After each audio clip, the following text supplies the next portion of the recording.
So good morning, good afternoon, and good evening. My name is Martin Holst-Mikkelsen, and I'm the Director of Ocean Freight in Europe for Flexport. So in today's webinar, we will address the challenges of the peak seasons. We'll have a look at what is causing them, what we can expect from the carriers, and lastly, what you as a shipper can do yourself to limit the negative impact you could otherwise face in your supply chain. The webinar is expected to have around 20 minutes of content, and by the end, we will answer any incoming questions. So you're welcome to type your questions during the presentation in the chat box, or we will answer them only during the Q&A in the end. By the end of the webinar, we hope that you will have a better understanding of how a peak season actually works, and that you feel better equipped to address the uncertainties it can bring to your supply chain.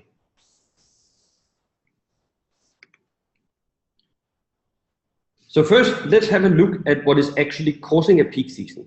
So basically, a peak season is caused by a higher amount of cargo moving than usual.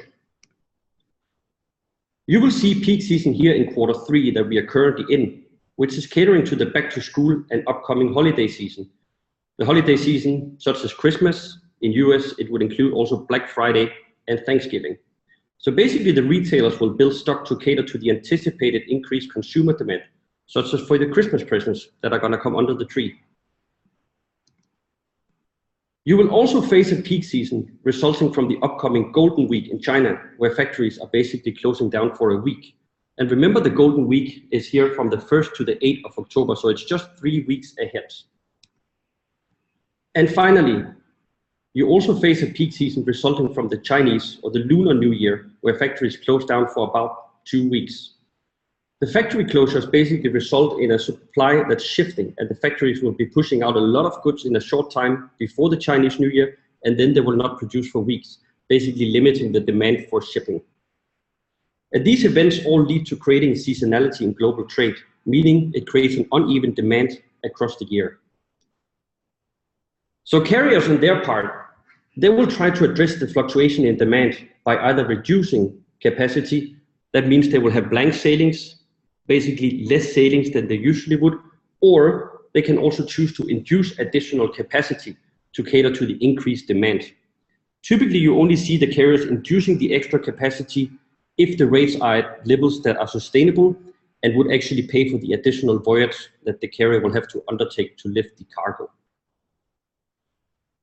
So where does peak seasons occur?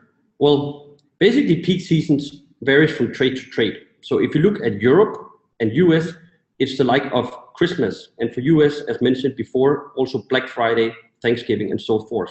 Those are the primary drivers. But on other trades, like if you take the Middle East or North Africa, you will see a higher demand leading up to the Ramadan season, or for India, it would be leading up to the Diwali festival. But conceptually, for all the peak seasons, they work in similar ways, and they lay the ground for the similar set of challenges. So a quick tip here, just before the Golden Week in China, you should ensure that your purchase orders are fulfilled prior to the Golden Week. So you ensure that production doesn't shift till afterwards. If productions happen to shift till after the Golden Week, it could mean you might need to air freight some of your cargo. And air freight costs are actually at the highest level in the month of November and December. So if you're a company, you rather want to avoid doing that. So now let's have a look at how carriers award the limited space during a peak. A carrier will first of all look at the historical support or volume support of a customer. This helps them determine a fair level of allocation also through the peak. So basically, if you do regular, let's say 10 TEU a week, this is likely the space that you can expect to receive from a carrier during the peak as well. And it is worth noting about this space commitment that carriers, they will look at a port-port pair. So that means if you do, let's say 10 TEU a week again from Shanghai to Rotterdam, you will not automatically get the space from Ho Chi Minh City to Hamburg. So it has to be that granular. A carrier will also look at a forwarder's reliability. They will look at what we call the downfall ratio or the book to ship ratio. This is a measure carriers use to determine the reliability of a given customer. In short, it basically means it's what percentage of your bookings turn into actual business. Because generally in this industry, there are certain things that are broken, and amongst others, the industry has a structural issue with 25 to 30% of the bookings, they just never show up. And that creates an enormous uncertainty and lack of visibility for the carriers in basically responding to unexpected demands. And this downfall issue, that only increases even further during the peak, because you will see customers and forwarders place multiple bookings across many carriers for the exact same cargo, simply in the hope of getting space just somewhere. So the carriers do not guarantee you space on the rate they have offered you. On the other hand, customers also don't pay a fee for the late cancellation either.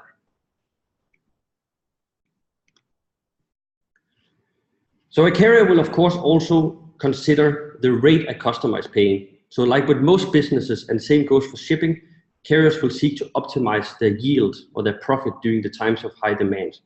So carriers will look at implementing a GRI. Another name for that is the general rate increase, basically increasing the rate in the market. And they do that on the Far East westbound, for instance, from China to Europe on very frequent basis. Right now, every week, every 2 weeks. Secondly, they can also consider applying a PSS, or a Peak Season Surcharge, which is basically an add-on on top of the agreed freight rate. And as with most businesses, then clients who pay more, they can also expect a certain level of preferential treatment. And same goes when dealing with carriers. So then comes a question we are often getting from customers. When it comes to the GRI or the PSS amount, how much? And this varies a lot from trade to trade. And typically we could see $200 to $600 applied per 40-foot, but it's entirely determined by supply and demand and the given time. It is also worth noting that the amount that carriers communicate to the market for a PSS is not necessarily equal to the actual implementation. So you might see a carrier publishing, let's say, $500 PSS charge on his website, but in reality, he only implements $200 or $300 for that. Means that if he sees a weak uptake, he will mitigate some of that PSS amount to basically fill up his ship or his allocation on a ship. Your freight forwarder should always be put in a position to actually advise you on what the actual implemented amount is. So when booking, consistency is key. Be consistent and predictable in your shipping behavior. You should book reliably with one carrier if possible, be that an ocean carrier or a freight forwarder. Shopping around and shifting carriers on a monthly basis to optimize your price does not help build a solid relationship that can help you through a challenging peak. You should also provide forecasts to your forwarder. And even if your data and your forecast is not 100% accurate or reliable, it's still better that you provide some even semi-reliable indication than providing nothing at all. This at least gives your forwarder something to work with in his planning. And also remember to book out as far as possible. We recommend 14 days as minimum. If you book a container very close to departure, let's say 3, 4, 5 days, the risk of your cargo getting rolled only increases by the hour. So what should a forecast to your forwarder include? Well, we suggest as a minimum the number and size of containers per supplier, the port of loading, port of discharge, and the consignee. Further, you should also provide the cargo ready date for each container, basically the day your forwarder can pick up the cargo. If you're not certain about this information, you can look at your purchase orders, which should contain it, or you can also ask your suppliers. We recommend you always keep revisiting the forecast that you're providing, so it becomes more like a, let's say, a rolling forecast, which will increase the accuracy. If your forwarder can see just a few weeks ahead on what is expected to move in terms of cargo, it makes a tremendous difference in securing space for the carriers. So also another quick tip, similar to what I mentioned just a few minutes ago, you should also address the forecast with your suppliers as well to ensure the agreed dates actually hold up. Because when the peak season hits shipping, the factories equally run with a very high utilization due to pushing out more orders in a very or relatively short time. So you could easily see production schedules shift at this time. And these shifts are something you would want to know about upfront.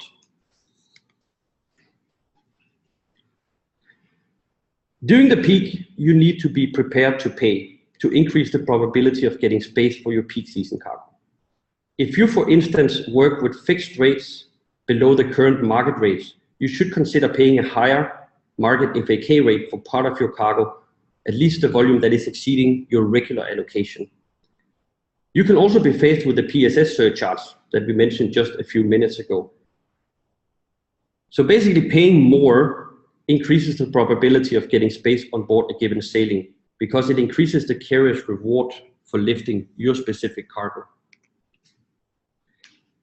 So now going into the really interesting part and look at what can you do yourself as a shipper to limit the negative impact and the consequences that a peak season can cause on your business.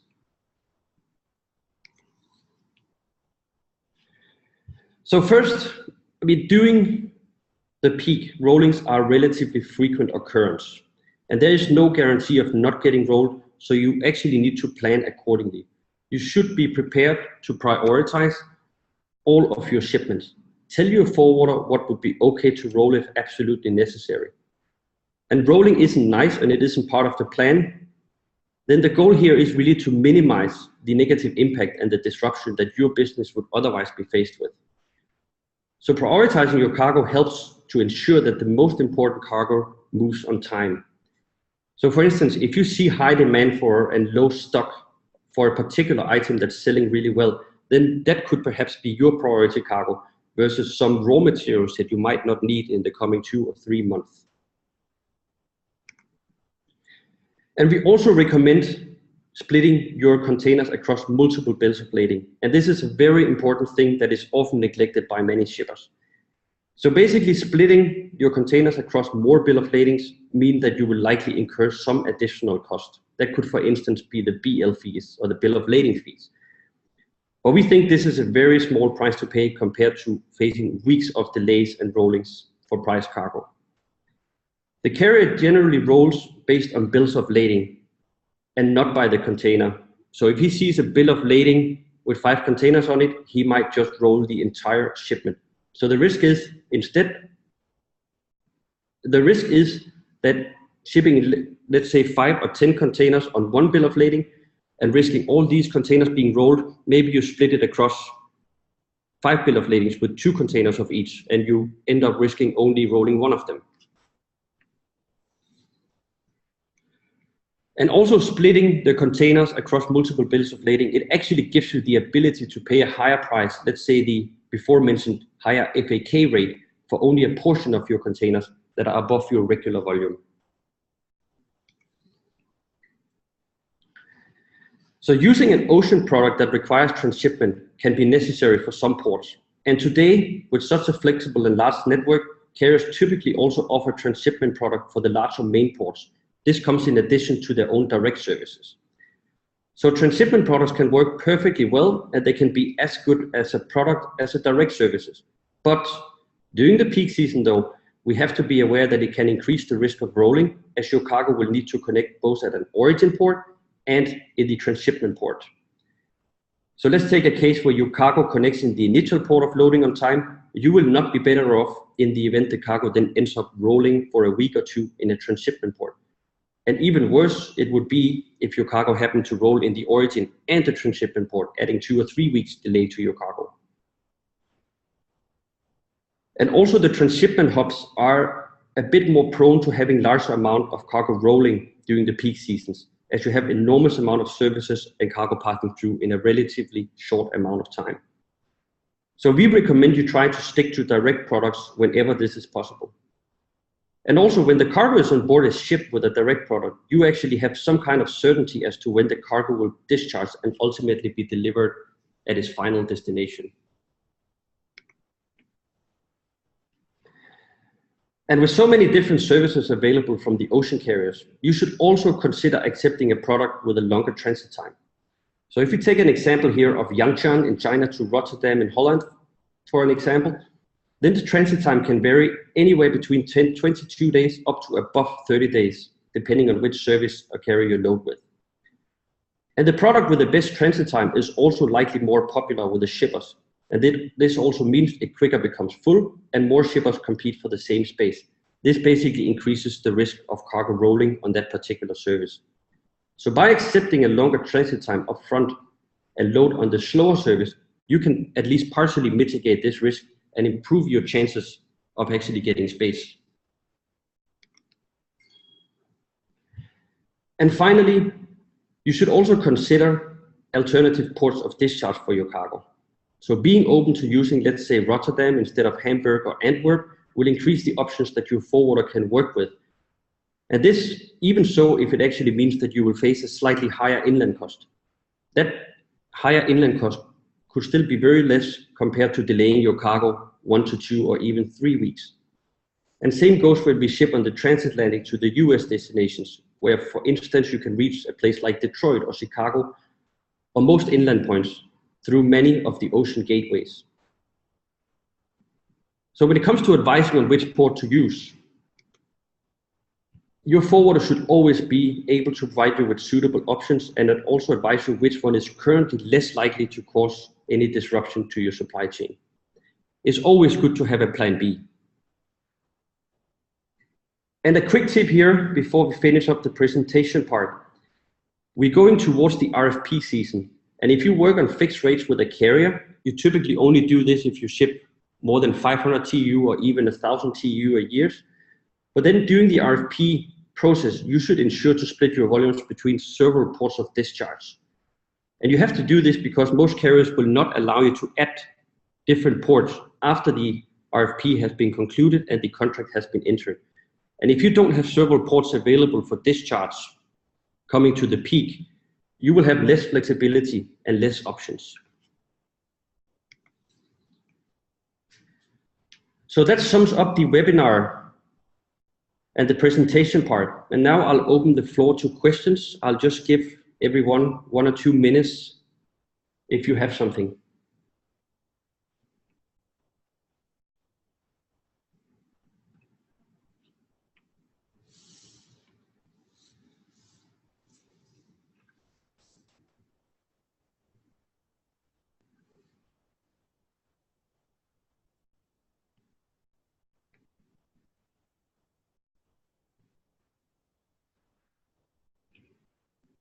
Okay, so we have the first question coming in here, and it's a very good one. So someone is asking here, how does the peak season then affect the LCL market? So basically, coming into the ocean carrier peak season, LCL is affected in similar ways. But most LCL providers can actually pay the higher market FAK rates. So you might not face so much of a rolling issue in the port, but you could actually be faced with a situation where your bottleneck or your limitation in terms of capacity would be the CFS facilities, the stuffing facilities, because they will also run very high on utilization during the peak. And also during the peak for LCL, you should be expecting to pay more as you do for a full load container.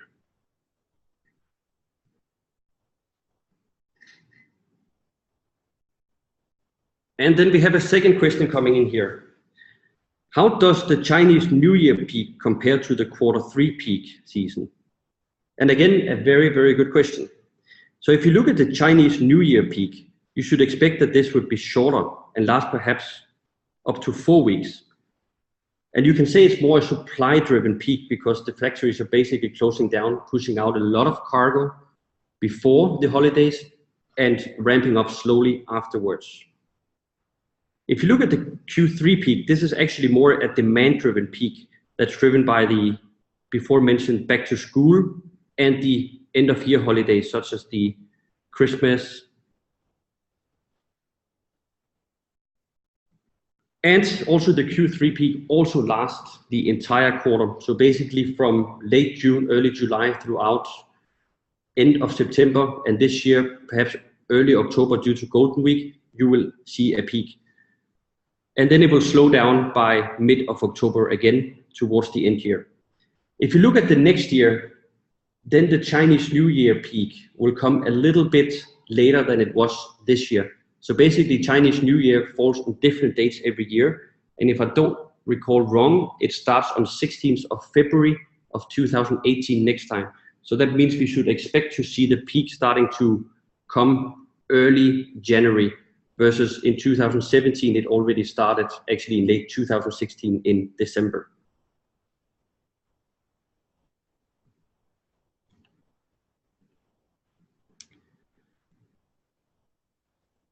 And here is another good question coming in. And I think we've covered it already a little bit, but when are the specific peak seasons? So here I will actually go back to the first slide I showed and said, if you look at Europe, you should expect to see a peak season around the Chinese New Year. So it will this year fall in January and early February. And then you again should expect to see a peak come into Q3. So basically July, August, and September. In terms of FCL shipments from China, those would be the two major peaks you would see. And throughout the rest of the year, you will have slump seasons, but otherwise it should be expected relatively stable.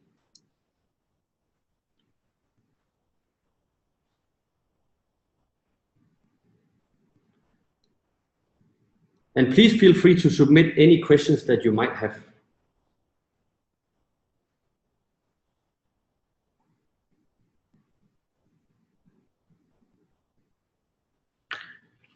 So here is another very good question. How does the peak season affect the air freight market?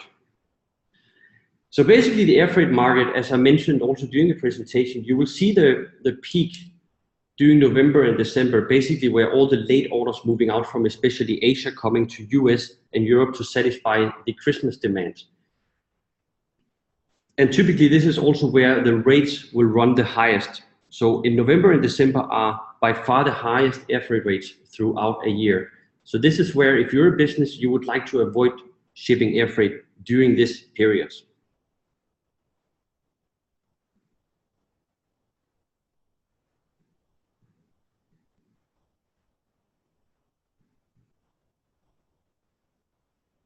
And I will just give it another minute to see if any more questions come in.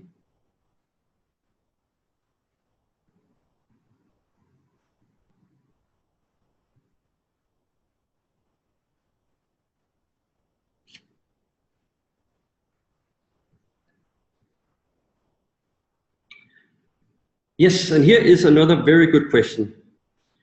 Somebody is asking, how much pricing variance should I expect during peak season versus the normal times of the year? And this is a very good question, and it actually comes down to the trade which you're shipping on. If you look at the Far East westbound, which we are addressing here, so looking from Asia to Europe, that is a very volatile trade where the rates basically, you will basically see new rates coming out every 2 weeks to a month, and more so during the peak season.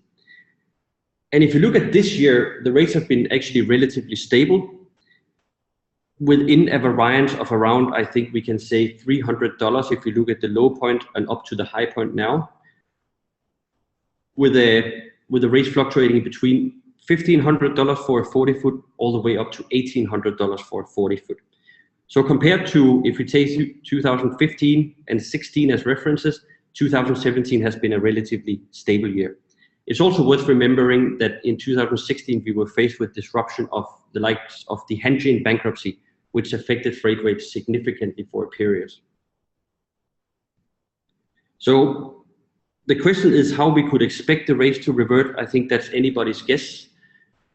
And for now, we expect it to continue to be relatively stable, with rates maybe sliding towards year end.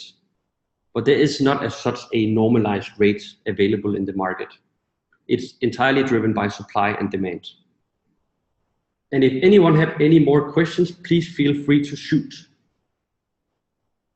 Okay, it seems there are no more questions, but those were quite some good questions from all of you, and thank you very much for those. And thank you for joining our webinar today. A recording of this will be made available shortly. Just before we close down, I'd like to make a quick advertisement for our upcoming webinar, which takes place on the 19th of September. This webinar will be about how the freight invoices and how to read and interpret these, because that can be quite a complex matter. You can follow us on flexport.com, LinkedIn, Twitter, and Facebook for more details. If you'd like to know more about Flexport or discuss any item in this presentation in more detail, or peak season in general, you're more than welcome to contact me directly as well at my email, martin@flexport.com. So basically my first name, Martin, @flexport.com.